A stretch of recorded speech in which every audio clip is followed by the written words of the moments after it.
Ya, saudara, kita beri informasi lainnya. Seorang pengunjung pantai Pulau Kapu, Kecamatan Luknga, Kabupaten Aceh Besar kembali dilaporkan hilang setelah terseret arus. Hingga Senin siang, upaya pencarian korban terus dilakukan petugas gabungan di sekitar lokasi korban yang dilaporkan hilang.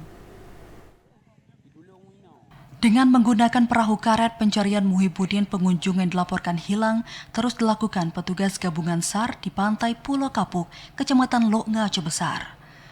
Selain menyisir lokasi korban terseret arus, petugas SAR dibantu kepolisian dan TNI maupun BPBD Aceh Besar juga menyisir pantai untuk menemukan korban. Pria berusia 20 tahun tersebut dilaporkan hilang pada Minggu sore sekitar pukul 16.00 waktu Indonesia Barat saat tengah mandi di lokasi wisata ini. Insiden berawal saat warga Idirayek, Aceh Timur tersebut hendak menolong dua rekannya yang juga terseret arus. Korban yang mendengar jeritan langsung menuju sumber suara untuk memberi pertolongan. Namun naas, dirinya justru hilang sementara dua rekannya berhasil diselamatkan. Jadi kita melakukan pencarian itu menggunakan rubber boat dari Basarnas dan juga rubber boat dari Polair Polda Aceh. Jadi untuk hari ini kita memperluas pencarian itu sampai sekitar 3 nautical mile.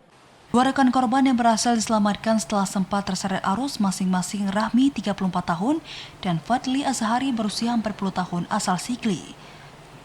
Satu dari dua korban sempat menjalani perawatan di Puskesmas Luknga usai diselamatkan warga.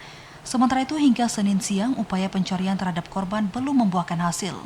Kencangnya angin dan gelombang tinggi turut menyulitkan upaya pencarian korban. Dari Aceh Besar, Arman Kunadi, TVRI Aceh melaporkan.